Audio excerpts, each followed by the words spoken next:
Aujourd'hui, on va plonger dans un parcours qui est vraiment fascinant, celui de la transformation spirituelle. On a devant nous des sources qui décortiquent un voyage en trois mots, trois concepts clés. La volonté, qu'on appelle irad, Oui, celui qui désire activement, le murid, et puis enfin celui qui est désiré, le mourad. c'est ça. La question qu'on va se poser, elle est à la fois simple et vertigineuse. Comment est-ce qu'on passe du statut de quelqu'un qui, disons, rame de toutes ses forces vers un but, à un état où on est, en quelque sorte, porté par le courant divin? Hmm, Quelle est au fond la vraie place de notre volonté personnelle dans tout ça? C'est la question centrale de toute quête intérieure, au l'effet. On va explorer cette dynamique qui est incroyablement subtile entre l'effort, la discipline la plus intense, et puis une forme d'aspiration qui, à la fin, semble nous dépasser complètement. D'accord. C'est un voyage au cœur de ce que signifie vouloir quand on parle de spiritualité. Super. Alors, pour que tout le monde soit sur la même page, commençons par le début. Décortiquons un peu ces termes. L'irade, la volonté, j'imagine que c'est pas juste le fait de vouloir un café, quoi. C'est un peu plus que ça, oui. Dans ce contexte, l'irad, c'est pas un simple désir passager. C'est une faculté, une force intérieure, consciente, qu'on dirige pour maîtriser les appétits de l'ego, les pulsions du corps. Ah, oui, d'accord. C'est le choix, délibéré et répété, de préférer ce qui plaît au divin plutôt que ce qui nous plaît à nous, dans l'instant. C'est un processus qui vise idéalement à un alignement si parfait que notre volonté personnelle s'efface dans la volonté divine. C'est une définition très exigeante dès le départ. Ça implique une lutte constante, en fait. J'avoue que cette idée d'effacement de sa propre volonté peut même faire un peu peur. Oui, je comprends. Dans notre société, on valorise l'affirmation de soi, la volonté personnelle. N'y a-t-il pas un risque de devenir passif, de perdre son individualité là-dedans? C'est une crainte légitime et une question essentielle.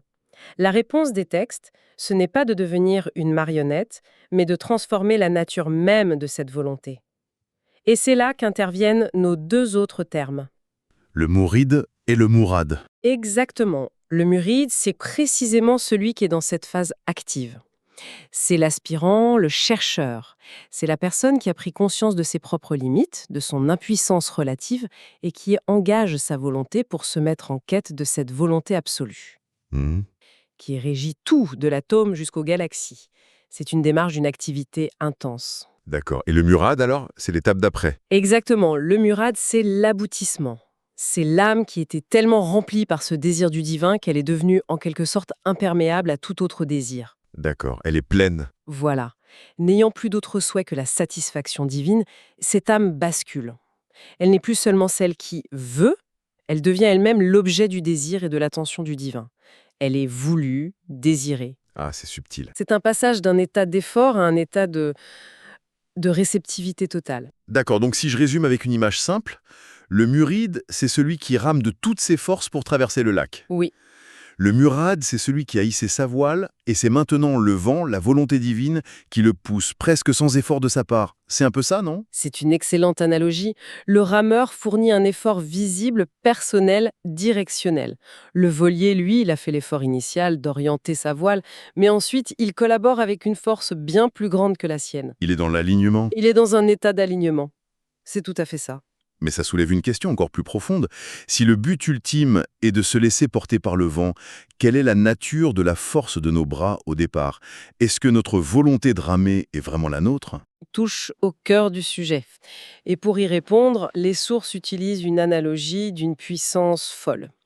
Elles décrivent la volonté humaine comme étant l'ombre de la volonté divine. Ah, attendez, c'est une image incroyablement puissante. L'ombre de l'ombre. Si notre volonté n'est que ça remet absolument tout en question sur notre sentiment d'autonomie, sur le jeu qui décide. Tout à fait. Ça veut dire que même notre plus grande détermination, notre plus grand effort, n'est au fond qu'une sorte d'écho très lointain. Ça donne le vertige, en effet. C'est exactement l'effet recherché. Approfondissant l'image. Une ombre n'a aucune existence propre. Non, c'est vrai. Elle n'est que la conséquence d'un objet et d'une source de lumière. Elle n'a ni substance ni volonté. Si on dit qu'on est l'ombre de l'ombre, ça signifie que notre volonté est encore plus dépendante, encore plus illusoire dans son autonomie. Hmm. La force, la beauté, la clarté qu'on peut parfois ressentir dans nos propres décisions ne sont, dans cette perspective, qu'un reflet. comme l'image d'un objet dans un miroir. L'image est là, on la voit, mais elle n'a pas de substance propre. Oui, c'est difficile à accepter parce que c'est complètement contre-intuitif. Toute notre expérience quotidienne nous crie « C'est moi qui ai décidé ça !» Bien sûr. Il faut un vrai lâcher-prise intellectuel pour même commencer à envisager cette perspective. Comment est-ce qu'on avance alors avec une volonté si relative? C'est tout le paradoxe du chemin. On doit utiliser cette volonté, même si elle est relative, pour avancer. Le passage de Murid à Mourad se fait concrètement en transformant sa perception. D'accord. Au début, le chercheur est dans un état que les textes nomment farq, c'est-à-dire la différence ou la séparation. Il perçoit très clairement trois choses distinctes. Lui-même, en tant que sujet qui veut, sa propre volonté, comme un outil, et le divin. Comme l'objet lointain. Voilà. L'objet lointain de son désir. Il y a moi, mon effort et Dieu. C'est un peu comme dans un jeu vidéo au début, où on est très conscient de son personnage, de sa barre de vie, de ses points de mana et du boss final à atteindre. Ah, c'est une bonne analogie. Tout est dans un. Tout est bien séparé, bien défini. C'est une très bonne analogie moderne. Le voyage spirituel consiste précisément à faire fondre ces distinctions. On est muride tant qu'on est dans cet effort conscient, dans cette recherche active des techniques pour être aimé et accepté. On appuie sur les boutons, c'est ça. On prie, on jeûne, on lutte contre son ego. On est le joueur qui appuie sur les boutons. On devient Mourad quand cette relation cesse d'être une série d'actions pour devenir une seconde nature. Mhm. C'est le moment où le joueur est tellement immergé qu'il ne voit plus l'interface, il ne fait plus qu'un avec le jeu. Il commence à voir les manifestations du divin partout. L'amour devient une expérience continue, tissée dans la réalité elle-même. Ça a l'air d'être un parcours avec des étapes assez claires finalement. Mais est-ce que c'est si linéaire que ça? Est-ce qu'on arrive un jour à la station Mourad et on reçoit une sorte de certificat de réussite? C'est terminé. Non, et c'est là que ça devient encore plus subtil et fascinant. Les textes insistent sur une nuance capitale. Ce qui apparaît comme un sommet, un point final, un intia pour quelqu'un, Ouais. n'est en réalité qu'un point de départ, un iptida, vu d'un niveau de conscience plus élevé. Ah. Chaque ligne d'arrivée est en fait une nouvelle ligne de départ. Cette idée que chaque sommet n'est qu'un nouveau point de départ est à la fois inspirante et un peu décourageante. On a l'impression que la ligne d'arrivée recule sans cesse. C'est une question de perspective. Les sources illustrent ça avec des exemples magnifiques tirés de récits prophétiques. Prenons la prière du prophète Moïse. « Seigneur, ouvre-moi ma poitrine ». D'accord? Pour des millions de croyants, atteindre cet état d'ouverture du cœur, de sérénité, c'est le but d'une vie. C'est un aboutissement immense. Absolument, c'est une prière magnifique d'aspiration. Et pourtant, si on la met en regard de la parole divine adressée directement au prophète Mohammed, paix sur lui, ne t'avons-nous pas ouvert la poitrine, on voit la différence de station. Ah oui. La première est une demande, une quête. La seconde est un état de fait, une grâce déjà accomplie et reconnue.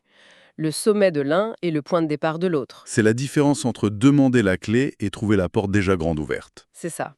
Je vois que l'image vous parle. Je vois, c'est subtil, mais Énorme. la demande face à la réception. Exactement. Un autre exemple, encore plus frappant. Le prophète Moïse, dans une station spirituelle extraordinairement élevée, formule cette demande ultime.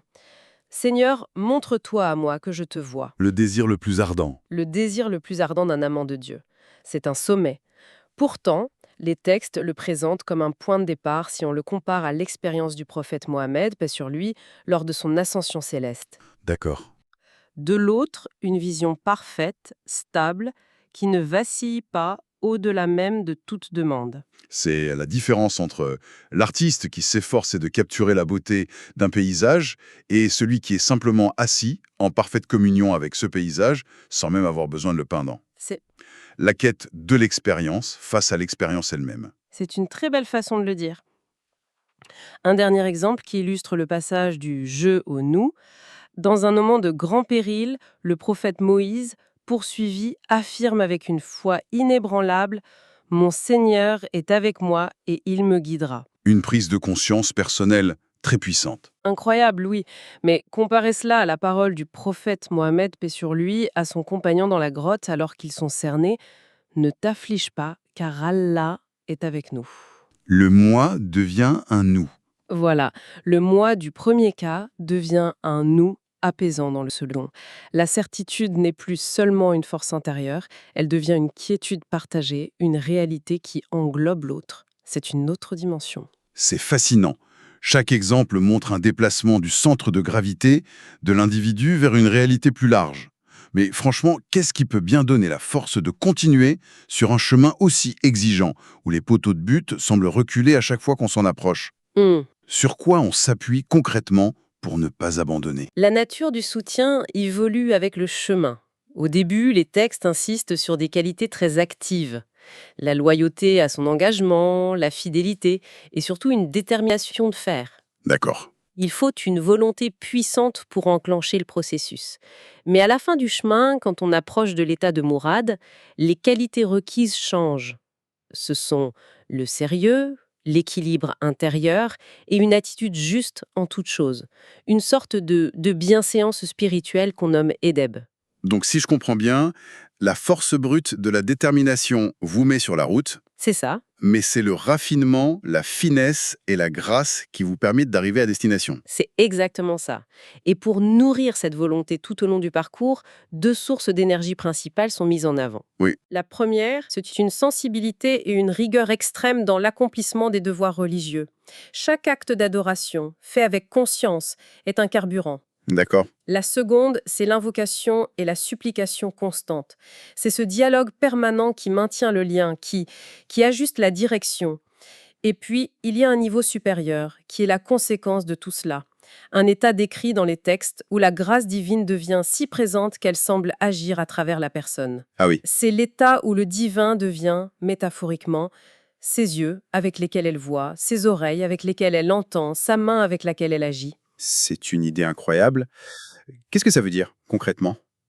Que l'intuition de la personne, sa perception même du monde, devient divinement guidée. C'est ça. Que ses actions s'alignent naturellement avec une volonté plus grande. C'est tout à fait ça. C'est un état où la distinction entre sa propre volonté et la volonté divine devient floue.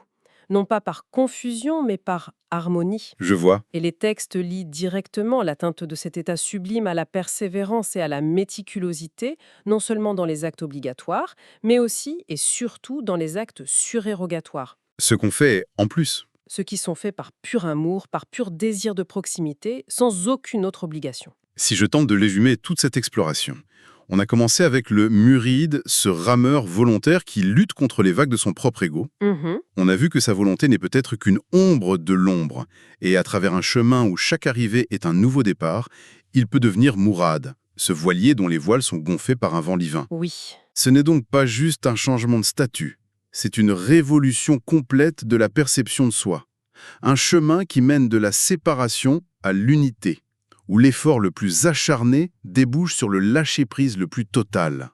Votre résumé est parfait. Il capture l'essence du voyage et il nous laisse avec une pensée finale, un paradoxe magnifique sur lequel méditer. Allons-y. Le parcours qu'on a décrit suggère que c'est par l'exercice le plus intense de la volonté personnelle, par la discipline la plus rigoureuse et l'effort le plus soutenu qu'on atteint un état où nos actions ne sont plus perçues comme étant les nôtres. Mais comme le fruit de la grâce divine. Exactement. La question qui reste en suspens et qui est peut-être le secret de toute vie spirituelle est donc la suivante. Comment l'exercice maximal de la volonté peut-il conduire à son propre et apparent effacement? Hmm. C'est une méditation sur la danse incroyablement délicate entre l'effort humain et l'intervention divine.